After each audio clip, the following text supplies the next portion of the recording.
Today, President Donald Trump was going to be elected and make this such a political issue for him. He's in effect moving up that, well, not deadline, but that goal year, demanding that those NATO members meet that target. Although, of course, today you might say he's upended it all by now doubling the target. Clearly not a serious request, but the president has made it. Yeah, he says it's not good enough, 2%. It's got to be 4%, which clearly is not going to happen. What about the claims from the president that Germany is what he calls a captive of Russia? What's he referring to? Well, he's referring to the fact that Germany, and frankly a whole bunch of European countries, depend on Russia for natural gas.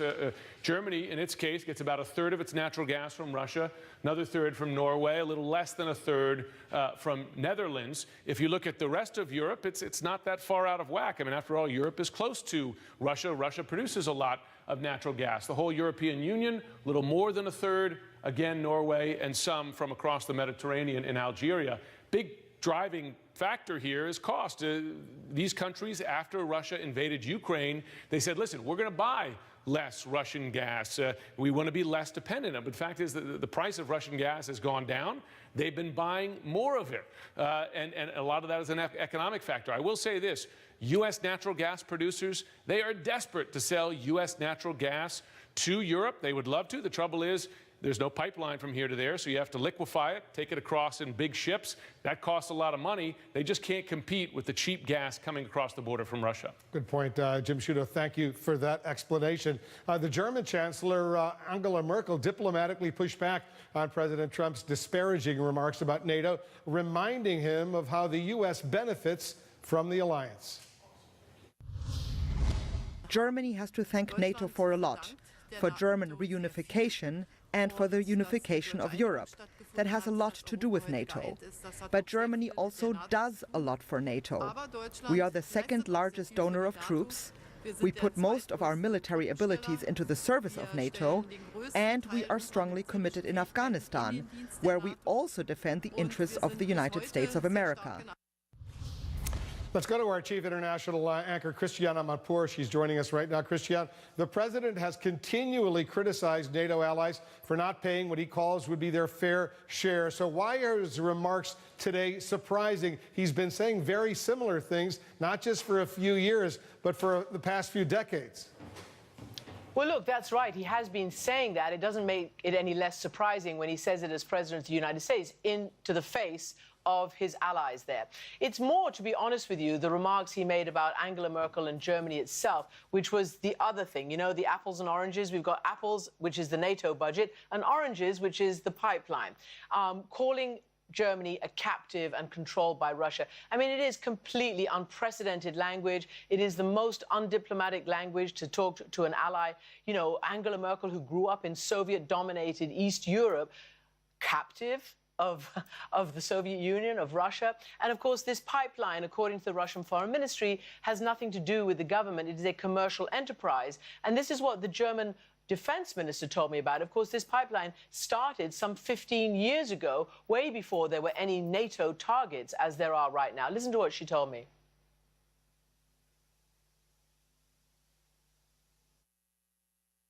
First of all, this is a pipeline. This economic project started, I think, back in 2002 or 2003.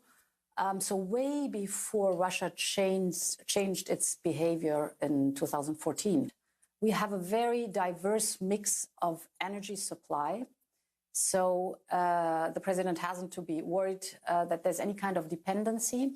On the contrary, if there is one person who has been dealing all the time with President Putin very hard on the issues of the Ukraine and the hybrid war in the Ukraine, it was Chancellor Merkel. So there she is addressing both issues, that Chancellor Merkel has been the European leader who stood up very, very firmly to Vladimir Putin, and all of this non-dependency, as she put it, on Russian natural gas. Germans apparently take about 35% or so of their natural gas from Russia. And we understand from what you heard Jim Sciutto and our own John Defterios of CNN Money have basically said that it's mostly about, the president's complaints over this natural gas is mostly about a business concern. The United United States would rather have that business action. The U.S. wants to be a big exporter of natural gas, and they've even had talks about this pipeline in the past, and clearly wants to supplant, as you've just heard, some of that. But, I mean, all of this is incredibly acrimonious at a NATO summit where expectations amongst the leaders there have been very low, given what happened in Canada at the G7, Wolf. Good point. Christiane, how is the Russian President, Vladimir Putin, who's going to be meeting with President Trump in Helsinki on Monday, how's he reacting to what's going on right now? Well, it's hard to know how he's reacting, but we do know that this is, as I put it to the American ambassador to NATO, was this music to Putin's ears? In other words, this idea that President Trump is sort of the disruptor, driving a wedge, what is perceived to be driving a wedge through the Western order, through the Western alliance, which is something Vladimir Putin himself wants to do, and it's happening, you know, thanks to the President of the United States. So I put that to her yesterday, and this is what she told me.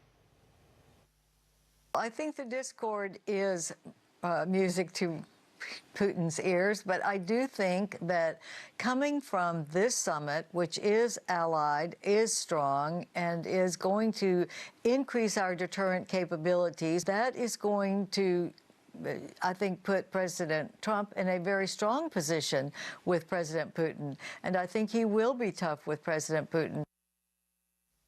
So, Wolf, trying to thread a very difficult needle there. She's admitting that this sort of discord is not helpful when it comes to a united front against Vladimir Putin and his actions. And remember, this whole NATO re-engineering of their budgets was because of Vladimir Putin's action in 2014, annexing Crimea, invading eastern Ukraine.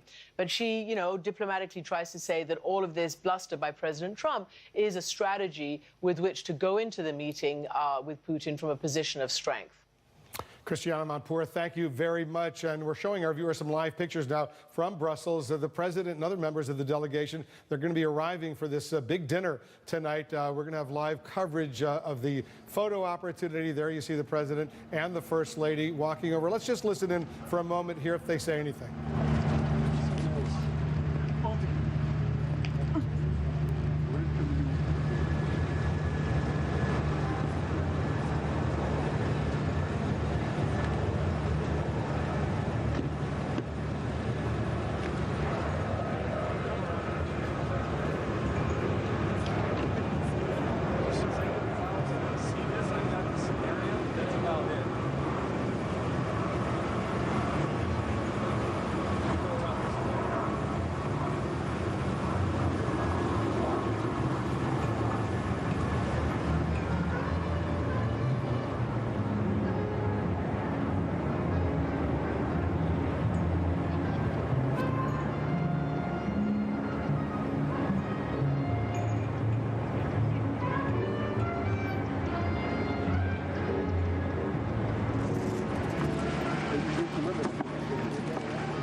Well, clearly we can't hear the small talk that's going on right now. They're walking in to this dinner. We're going to have live pictures coming in from there momentarily. But Josh Rogan, the headlines so far are 2% not enough. There was a commitment that the NATO allies made in 2014 over the next decade till 2024. They would each reach that 2% of GDP goal for defense spending. Now the president today all of a sudden says that's not enough. It's got to be 4%. Right. What President Trump is doing is setting unreasonable demands unilaterally and then insulting our allies when they push back against those demands. It's profoundly counterproductive. It has no chance of actually working. But what it does do is advance the president's seeming goal, which is to further deepen the crisis between U.S. and our European allies at this crucial time. And that problem is a continuation of the ongoing U.S. crisis with our relationships with Europe that President Trump has been intentionally, publicly and privately feeding for many months. And this has our European allies totally flummoxed and in panic. And, you know, you can talk to any of them, they'll tell you the same thing. They don't understand why the President of the United States is insulting them, setting unreasonable demands, and going out of his way to set bad optics at a summit, which the only point is to show unity in the alliance, which is now obviously impossible. It's really a worst-case scenario for them, and I would argue a worst-case scenario for United States national security as well. Robert, I'm anxious to know what you think, because usually these NATO summits are very nice. They talk about substance, but this is a pretty extraordinary moment that the President of the United States shows up even in advance. He's criticizing the NATO allies, and specifically today, Germany. Oh, it's quite extraordinary. And I think Josh is right. There is a great nervousness in Europe, not just about issues of how much money they're putting into their defense budgets, but really about the core challenges when it comes to the security interests of the West, whether it's the Ukraine and Russia's aggression, its annexation of the Crimea, whether it's what do you do next on Syria as the war seems to be winding down and the Russians seem to have won. What do you do next? What do we do next with the Iran nuclear deal? It's the United States has pulled the rug out from underneath that. And there is a huge split in what is the most important military alliance, not just in the world, but in history. And the sense that President Trump has spent most of his time challenging the people who are our allies, not putting on the table or for public discussion these critical issues that will determine the security of all these nations. You know, Max Boot, they are trying to be diplomatic and nice about the words they're hearing from the President of the United States, the NATO allies, but I can only imagine what's going through their minds right now. Yeah, I suspect the thought bubble over all the European leaders' heads is, why does he hate us? What have we ever done to this guy? Why does he have it out for us? And, you know, Donald Trump has various excuses for why he's attacking the Europeans, but I think